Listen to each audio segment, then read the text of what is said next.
കലാകാരി എന്നൊരു നരവംശജ്ഞാനത്തിൽ പുരുഷൻ പ്രവർത്തിച്ചിട്ടുണ്ടോ? അപൂർവമായി ഉണ്ട്. ആ പ്രവർത്തനങ്ങൾ അങ്ങനെയും തിരിച്ചറിയപ്പെട്ടിട്ടില്ലെന്നേ ഉള്ളൂ.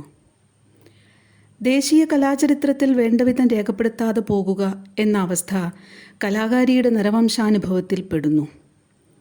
കലാകാരൻ്റെ അപൂർവമായ ചില ഉൾക്കാഴ്ചകളും വഴിമാറലുകളും അയാളെയും സമാനമായ അവസ്ഥയിൽ കൊണ്ടെത്തിച്ചിട്ടുണ്ട്. കലയുടെ പരമ്പരാഗത ജീവിത തുടർച്ചകൾ മുറിയുമ്പോൾ കിണ്ണത്തിൻ്റെ വക്കത്തെ കടുകുമണി പോലെ ആധുനികതയിലേക്കോ പാരമ്പര്യത്തിലേക്കോ അപ്പാടെ വീണു പോകാതെ മറ്റൊരു തരം ആധുനിക മനസ്സോടെ നിൽക്കുക എന്ന അനുഭവവും കലാകാരിയുടേതാണ്. ഇങ്ങനെയൊരു നിൽപ്പ് നിന്ന ചില കലാകാരരും ഉണ്ടായിട്ടുണ്ട്. അതുപോലെ കോളനിവൽക്കരണം വഴി ഇന്ത്യൻ ജീവിതത്തിൽ പ്രചാരത്തിലായ ഈ ഉടൽ, മനസ്സ്, ഫൈൻ ആർട്ട്, ക്രാഫ്റ്റ്, പാരമ്പര്യം, ആധുനികത എന്നിങ്ങനെയൊക്കെയുള്ള പലതരം വിവേചനങ്ങളോടുള്ള സൂക്ഷ്മമായ മല്ലിടൽ ഇന്നും കലയിലെ സ്ത്രീ ജീവിതത്തിൻ്റെ കേന്ദ്രസ്ഥായി തന്നെയായി തുടരുന്നുണ്ട്. സ്ത്രീകൾ മാത്രമല്ല, ജീവിതം കൊണ്ട് ഏതൊരു അധികാരക്രമത്തിൻ്റെ അരികുകളിൽ പെടുന്ന ആരും രൂപപ്പെടുത്താൻ ആഗ്രഹിക്കുന്ന കലയുടെ മറ്റൊരു സത്താമീമാംസയുണ്ട്.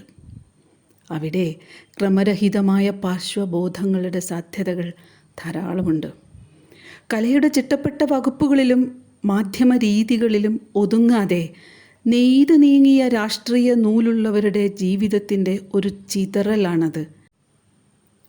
ഒരേ സമയം പലത് ചെയ്യുന്നവർ, പലതും അതിസാഹസികവും മൗലികവുമായേക്കും. പക്ഷേ വ്യക്തിവാദിയായ ആധുനിക കലാകാര പുരുഷനെ പോലെ തന്നിൽ ഒതുങ്ങുകയില്ല. ഈ മൂന്ന് വിധത്തിൽ നോക്കിയാലും പ്രസക്തമാകും വിധം കലാകാരിയുടേതെന്ന് പറയാവുന്ന ഉൾപ്രേരണകളുമായി ആധുനിക ഇന്ത്യൻ കലാചരിത്രത്തിൽ ദേവിപ്രസാദ് എന്ന കലാകാരനെ കാണാം. ആധുനിക ഇന്ത്യയിൽ അപൂർവമായ വിധം ഒരേ സമയം കലാകാരനും കരവേലാളും ആയ മനുഷ്യനാണ്. ഒരു പോട്ടറാണ്, സെറാമിക് പോട്ടർ, ഫോട്ടോഗ്രാഫർ, ഗാന്ധിയൻ സേവാഗ്രാമ പ്രവർത്തകൻ. ഗാന്ധിയനായ ദേവിപ്രസാദും കമ്മ്യൂണിസ്റ്റ് വിപ്ലവകാരിയായിരുന്ന സഹോദരൻ ബ്രിജേന്ദ്രകുമാറും തമ്മിലുള്ള ഏറ്റവും വലിയ സാമ്യം രണ്ടാളും തങ്ങളുടെ പേരിലെ ജാതിവാൽ മുറിച്ചു കളഞ്ഞിരുന്നു എന്നതാണ്. ഒരുപക്ഷെ 20-ാം നൂറ്റാണ്ടിലെ ഇന്ത്യയിൽ ഇത്തരം വ്യക്തമായ ഉൾപ്രേരണകളുണ്ടായിരുന്ന സ്ത്രീകൾക്ക് പലർക്കും സാക്ഷാത്കരിക്കാൻ കഴിയാതിരുന്ന വിധം സ്വാവലംബിതമായ ഒരു കലാജീവന പദ്ധതിയായി ദേവിപ്രസാദ് സ്വയം ജീവിച്ചു. അത് സാധിച്ചതിൽ ഒരുപക്ഷെ അദ്ദേഹത്തിൻ്റെ ആണെന്ന പദവി മൂല്യം ഒരു കാരണം തന്നെ ആയിരിക്കാം. എങ്കിലും അദ്ദേഹം ഉണർത്തിവിട്ട കലയുടെ ജീവിത രൂപങ്ങൾക്ക് ഇന്നും സ്ത്രീവാദബോധത്തിൽ പ്രസക്തിയുണ്ട്. തന്നാട്ടിലുള്ള ധാതുക്കളും പദാർത്ഥങ്ങളും രൂപസവിശേഷതകളും ഇവയെക്കുറിച്ചെല്ലാമുള്ള ആർജിത ജ്ഞാനവും കലാപ്രവർത്തനങ്ങൾക്ക് ഏറ്റവും അനുയോജ്യമാണ്. അതുകൊണ്ട് തന്നെ അവയുപയോഗിച്ചുള്ള കലാപ്രവർത്തനം ഒരു പ്രത്യേക ഇടത്ത് സാധ്യമാക്കുക എന്നതാണ് അതിൻ്റെ ഒരു മർമ്മം. ദേവിപ്രസാദിന് അത്തരത്തിൽ ലഭ്യമായ കലാപരിശീലനം ശാന്തിനികേതൻ്റേതായിരുന്നു. എന്നാൽ 40കളിൽ തന്നാട്ടു വസ്തുക്കളെ കലയുടെ മഹത്വത്തിൽ നിന്ന് ഭ്രഷ്ട് കൽപ്പിക്കുന്ന കൊളോണിയൽ അധിനിവേശത്തിനെതിരായ സ്വാതന്ത്ര്യ സമരത്തിൻ്റെ ആ രാഷ്ട്രീയ കാലാവസ്ഥയിൽ പിന്നെ ഒരു പ്രത്യേക ഇടം എന്നതിൻ്റെ നിർമ്മാണം തന്നെ ഒരു രാഷ്ട്രീയ പ്രവർത്തനമാകുന്നു. ദേവിപ്രസാദിന് അത് വാർധയിലെ സേവാഗ്രാമം ആയിരുന്നു. ദേവിപ്രസാദ് ശാന്തിനികേതനിലെ വിദ്യാഭ്യാസം കഴിഞ്ഞിറങ്ങുമ്പോൾ അധ്യാപകനായിരുന്ന നന്ദാലാൽ ബോസ് അദ്ദേഹത്തിന് ഒരു കുതിരവണ്ടിയുടെ ഡ്രോയിങ് വരച്ചു കൊടുക്കുകയുണ്ടായി. ഒപ്പം ഒരു വിശദീകരണവും. ഒരു ചക്രം ഗുരുദേവ് ടാഗോർ ആയിരിക്കെ മറ്റേ ചക്രം മഹാത്മജിയാണ്. വണ്ടി ഓടിക്കേണ്ടത് നീയും. കുതിരകൾ നിന്റെ ഊർജമാണെങ്കിൽ അവയെ നിയന്ത്രിക്കുന്ന ചരടുകൾ നിന്റെ മനസ്സും. സേവാഗ്രാമത്തിലെ 18 വർഷക്കാലത്ത് ദേവിപ്രസാദ് ശ്രമിച്ചതും അതിന് തന്നെ. ഗുജറാത്തിൽ ഒരു നവ ടാഗോറിയൻ ഇടം, ഫോട്ടോഗ്രഫി, മരപ്പണി, ചിത്രരചന, ഇതിനേക്കാളൊക്കെ അധികം പോട്ടറി അഥവാ കുംഭാരവിദ്യ എന്നിങ്ങനെ പല വഴികളിലൂടെയാണ് ദേവിപ്രസാദ് അതെല്ലാം ചെയ്തത്. ജാപ്പനീസ് പോട്ടറായ ഷോജി ഹമദയുടെയും ഇംഗ്ലണ്ടിലെ അന്യനിന്ന കുംഭാര പാരമ്പര്യങ്ങളുടെയും വഴികൾ യോജിപ്പിച്ച് ആർട്ട് ആൻഡ് ക്രാഫ്റ്റ് പ്രസ്ഥാനത്തിൻ്റെ ഭാവുകത്വം ഏറ്റെടുത്ത ബെർണഡ് ലീച്ചിൻ്റെ എ പോട്ടേഴ്സ് ബുക്ക് ദേവിപ്രസാദിനെ വളരെയേറെ സ്വാധീനിച്ചിട്ടുള്ള പുസ്തകമാണ്. ഈ പുസ്തകത്തിൻ്റെയും തദ്ദേശീയരായ കുംഭാരന്മാരുടെയും സഹായത്തോടെയാണ് അതിസുന്ദരമായ സെറാമിക് പാത്രങ്ങളും ഉപകരണങ്ങളും ദേവിപ്രസാദ് തൻ്റെ സേവാഗ്രാമത്തിലെ സന്ദർഭത്തിൽ മെനഞ്ഞത്. ഇതൊക്കെയാണെങ്കിലും 2010 ദേവിപ്രസാദിനെക്കുറിച്ചുള്ള ഒരു പഠനം പോലും വരുന്നത്. അതങ്ങനെ വൈകാൻ കാരണമുണ്ട്. ഇന്ത്യൻ ആധുനിക കലയുടെ ദേശീയവാദപരമായ അവകാശങ്ങളെപ്പറ്റിയും അതിൽ ടാഗോറിൻ്റെ ശാന്തിനികേതനും കലാചരിത്രകാരനായ കുമാരസ്വാമിക്കും ജാപ്പനീസ് പണ്ഡിതനായിരുന്ന ഒക്കാക്കുറയ്ക്കും സിസ്റ്റർ നിവേദിതയ്ക്കും കൽക്കട്ട ആർട്ട് സ്കൂളിൻ്റെ പ്രിൻസിപ്പലായിരുന്ന EB ഹവേലിനും ഒക്കെ ഉള്ള പങ്കിനെ പറ്റിയും ധാരാളം വിശദ പഠനങ്ങളുണ്ടായിട്ടുണ്ട്. പക്ഷേ കലയെന്നാൽ എണ്ണച്ചായവും മറ്റ് ഉന്നത ചിത്രശില്പ കലാസങ്കേതങ്ങളും മാത്രമാണെന്ന് പരിഗണിച്ചുകൊണ്ടാണ് ഇവരും പിന്നീടുള്ളവരും അവരുടെ ദേശീയവാദങ്ങളൊക്കെ വിശദീകരിച്ചിരുന്നത്. സമീപകാലത്ത് ഇന്ത്യൻ കലാചരിത്ര പഠനം ഫിലിം, ഫോട്ടോഗ്രഫി, പെർഫോമൻസ് കലകളുടെ മണ്ഡലങ്ങളെ കൂടി പരിഗണിക്കുന്നുണ്ട്. മറിച്ച് കലയെന്നാൽ അതിവിപുലമായൊരു മെനയൽ മണ്ഡലമാണ്. ജീവിതത്തിൻ്റെ സമസ്ത മണ്ഡലങ്ങളെയും സ്പർശിക്കാവുന്ന സവിശേഷ രൂപബോധമാണത്. അതിവിടെ കാലങ്ങളായി ഉണ്ടായിരുന്നു. മനുഷ്യ അധ്വാനവും സൗന്ദര്യബോധവും സമൂഹ ജീവിതത്തിലേക്ക് വേണ്ടതായ ഭൗതിക ശേഷിയും ലോകമെമ്പാടുമുള്ള കരവേലാളരുടെ ജീവിത വഴികളിൽ കാണാം. പക്ഷേ ജീവിതാനുഭവങ്ങളെ പിളർത്തി കാണിക്കാൻ തുടങ്ങിയ 19-ാം നൂറ്റാണ്ടിലെ വ്യാവസായിക യൂറോപ്പിന് അതങ്ങനെ മനസ്സിലാക്കാൻ കഴിയില്ലായിരുന്നു. പ്രയോജനമൂല്യം ലക്ഷ്യമാക്കിയുള്ളതെന്നും പ്രയോജനരഹിതമായുള്ളതെന്നും ജീവിതാനുഭവങ്ങളെ ആധുനികതാവാദം വിഭജിച്ചു. ആ യൂറോബോധത്തിൻ്റെ കോളനിയായിരുന്ന ഇന്ത്യയിൽ ദേശീയവാദം തെഴുത്തപ്പോൾ ഇഷ്ടംപോലെ നമുക്കുണ്ടായി പാരമ്പര്യവും ആധുനികതയും തമ്മിലുള്ള ഇടപാടുകളെക്കുറിച്ചുള്ള വാചോടോപങ്ങൾ. പക്ഷേ ദേവിപ്രസാദിനെ പഠിച്ചെഴുതിയ നമ്മൻ അഹൂജ പറയും പോലെ ഇന്ത്യൻ കരവേല മനുഷ്യരുടെ മറ്റൊരു വഴിയിൽ ആധുനികമായ കലാപ്രവർത്തനങ്ങൾ ഈ വാക്യുദ്ധങ്ങളുടെ പുകമറയ്ക്കടിയിൽ അവ്യക്തമായി കിടക്കുകയാണ്. അതുകൊണ്ട് ദേവിപ്രസാദ് ശാന്തിനികേതനിലെ കലാഭാഷയെ ഉള്ളിലേക്കെടുത്ത ഒരു ചിത്രകാരനാണെങ്കിലും അത് അദ്ദേഹം പ്രവർത്തന സജ്ജമാക്കിയത് ഡെറാഡൂൺ എന്ന തൻ്റെ ജന്മനാട്ടിലോ ഇന്ത്യയിലെ ഏതെങ്കിലും വൻ നഗരത്തിലോ ഒന്നുമല്ല. ഒറ്റയ്ക്കൊരു വ്യക്തിവാദിയായിട്ടുമല്ല. ഗാന്ധിയുടെ ആശയങ്ങൾക്ക് സഹവർത്തിത്വത്തിൻ്റെയും സാഹോദര്യത്തിൻ്റെയും കലാഭാഷയിൽ 18 വർഷക്കാലം പൂർണ്ണത കൊടുത്തുകൊണ്ടാണ്. അതത്ര അറിയപ്പെടാത്ത ആധുനിക ജീവിതത്തിലേക്കുള്ള തെരഞ്ഞെടുപ്പായിരുന്നു. അത് മറ്റൊരു സിവിൽ ജീവിതത്തിനായുള്ള ആംഗ്യമായിരുന്നു. സ്ത്രീഭാവനയിലെ പൗരമണ്ഡല ബോധം ഇതിനോട് സമാനമാണ്. മറ്റൊരു സിവിൽ ജീവിതത്തിനായുള്ള ആംഗ്യം അതിൽ ശക്തമാണ്. അതിന് ദൃഷ്ടാന്തമായി ഒരുപക്ഷെ ചൂണ്ടിക്കാണിക്കാവുന്നത് നമ്മുടെ മലയാളത്തിലെ TK പത്മിനിയുടെ ചിത്രലോകവും ജീവിതവുമാണ്. ഇല്ല, ദേവിപ്രസാദിനെ പോലെ സൗന്ദര്യാത്മകമായ രാഷ്ട്രീയ സംഘാടകത്വമോ ചിട്ടയ്ക്കപ്പുറമുള്ള ജീവസുറ്റ കരവേലയോ കൊണ്ട് മറ്റൊരു ആധുനികത ജീവിച്ചു കാണിച്ച ഒരു സമകാലികയൊന്നുമല്ല പത്മിനി. പത്മിനിയുടേത് സംഭവബഹുലമല്ലാത്ത ഹ്രസ്വജീവിതം മാത്രം. പക്ഷേ അന്ന് പ്രബലമായി നിന്ന പൗരമണ്ഡലത്തെ രണ്ടാളും രണ്ടു വിധത്തിൽ അവിശ്വസിച്ചിരുന്നു. മറ്റൊരു ആവാസ വ്യവസ്ഥയുടെ സാധ്യത ചിന്തിക്കുകയും ചെയ്തു. അതിലാണ് സമാനത. പത്മിനി ഹാർഡ് ബോർഡിൽ എണ്ണച്ചിത്രങ്ങൾ കൊണ്ട് കാണിച്ചതും ദേവിപ്രസാദ് തൻ്റെ കരവേലാളത കൊണ്ട് അതിജീവിച്ചതും അന്ന് പ്രബലമായിരുന്ന പുരുഷാധിപത്യത്തിൻ്റെയും കൊളോണിയലിസത്തിൻ്റെയും പിളർന്ന മൂല്യബോധത്തെ തന്നെയാണ്. വിശദമാക്കാം. രവിവർമ്മയുടെ ഗൃഹാന്തർഭാഗ പെണ്ണരശു ലോകം ഫലത്തിൽ പുരുഷഭാവനയിലെ പൗരമണ്ഡലം ആയിരുന്നു കാണിച്ചത്. മനുഷ്യർക്കെല്ലാം ജീവിക്കാനുള്ള ഭൂമിയെ ആണുങ്ങൾക്കെന്നും പെണ്ണുങ്ങൾക്കെന്നും പിളർത്തിയ ബോധം. സാക്ഷര മാധ്യമ പത്രാധിപത്യവും അതിന് തക്കതായ ചിത്രങ്ങളുടെ മണ്ഡലം വികസിപ്പിക്കുന്നുണ്ടായിരുന്നു.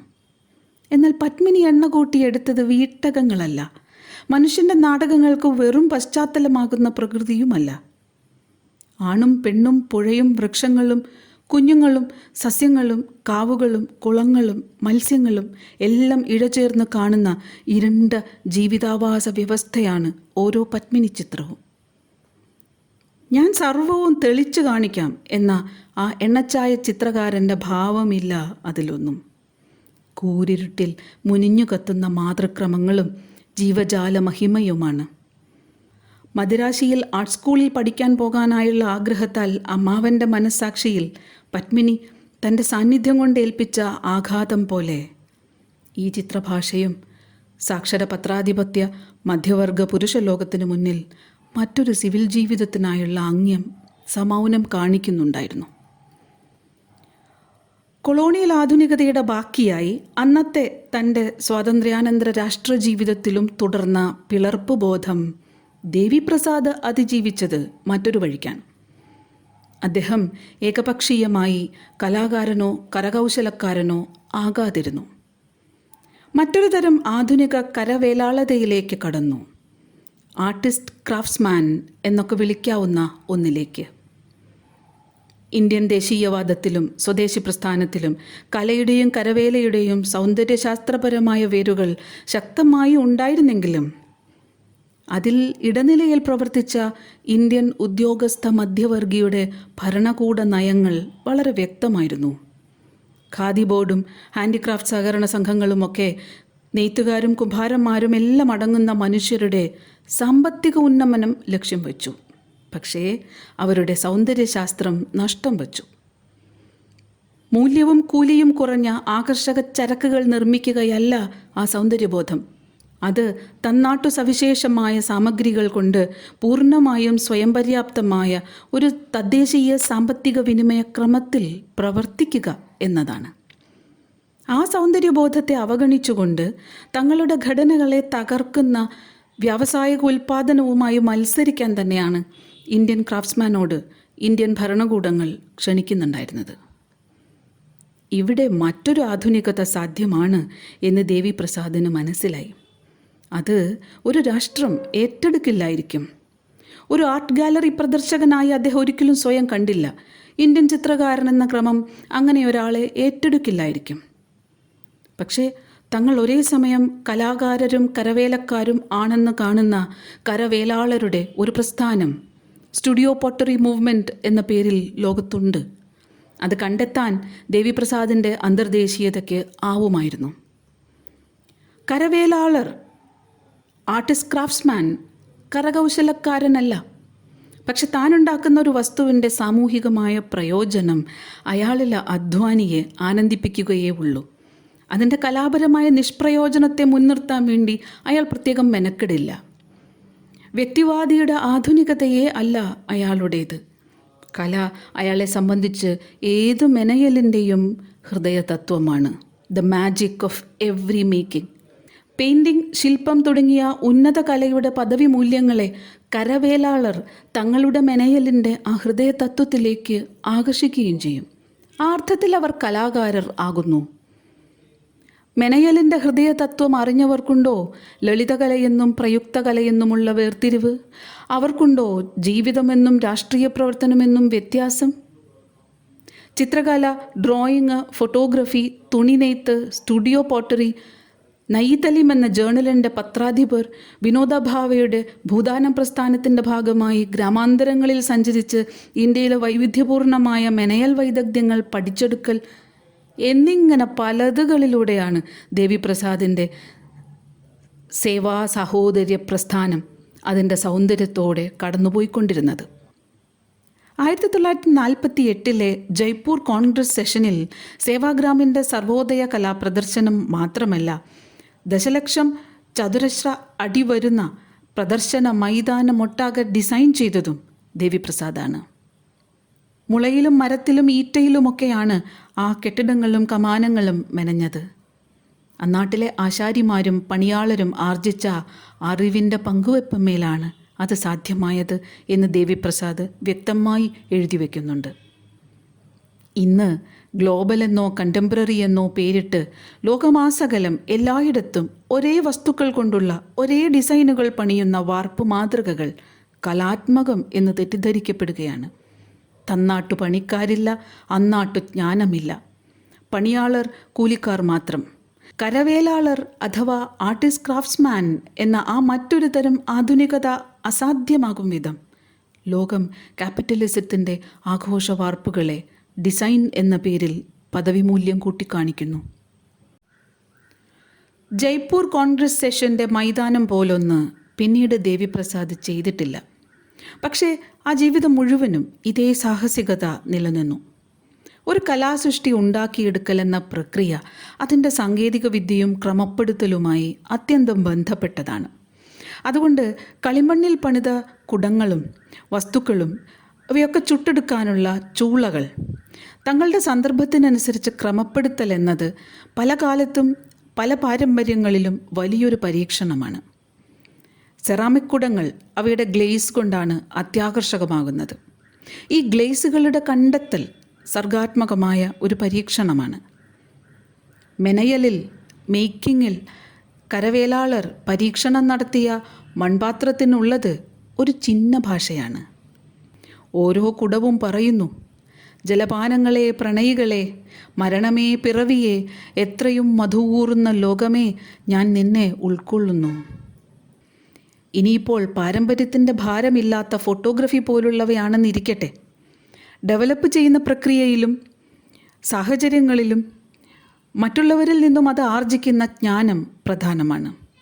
അതുപോലെ തന്നെ തുണി ധരിക്കലും കഴുകലും പോലെ തന്നെ പ്രധാനമാണ് സ്വയം തുണി ഉണ്ടാക്കലും എന്നത് അതിസുന്ദരമായൊരു ധാരണയാണ്. സ്വാവലംബനം എന്നത് ഗാന്ധിയൻ രാഷ്ട്രീയത്തിൻ്റെ മാത്രമല്ല, മറ്റൊരു രീതിയിലുള്ള ഇന്ത്യൻ ആധുനിക കലയുടെയും മർമ്മമായിരുന്നു. എല്ലാ വിധത്തിലുമുള്ള മെനയലിന് ലഭിക്കുന്ന ആത്മീയവും നൈതികവുമായ മാനമാണത്. അങ്ങനെ നോക്കുമ്പോൾ സ്ത്രീഭാവനയിലുള്ള പൗരമണ്ഡലം പുരുഷനോട് എന്നും പറഞ്ഞ് ഉന്നം വെച്ചു നിന്നതു മാത്രമല്ല, ആധുനികത പ്രഘോഷിച്ച ഒരുതരം വ്യക്തിബോധത്തിൻ്റെ കുരുക്കുകൾ അഴിച്ചുകൊണ്ട് മാത്രമേ ഏതു കാലത്തും കലാകാരിക്ക് നിലവിൽ വരാൻ കഴിയൂ. വ്യക്തിബോധത്തിൽ മാത്രം വേവുന്ന ചരക്കുകളായിരുന്നു ഫൈൻ ആർട്ടും ക്രാഫ്റ്റും തമ്മിലുള്ള വിഭജനം. അതിനെ മെനയലിൻ്റെ ഹൃദയതത്വം കൊണ്ട് മറികടന്ന മനുഷ്യരെല്ലാം തന്നെ ഫലത്തിൽ കലാകാരി എന്ന നരവംശജ്ഞാനത്തിൽ പ്രവർത്തിക്കുന്നവരാണ്.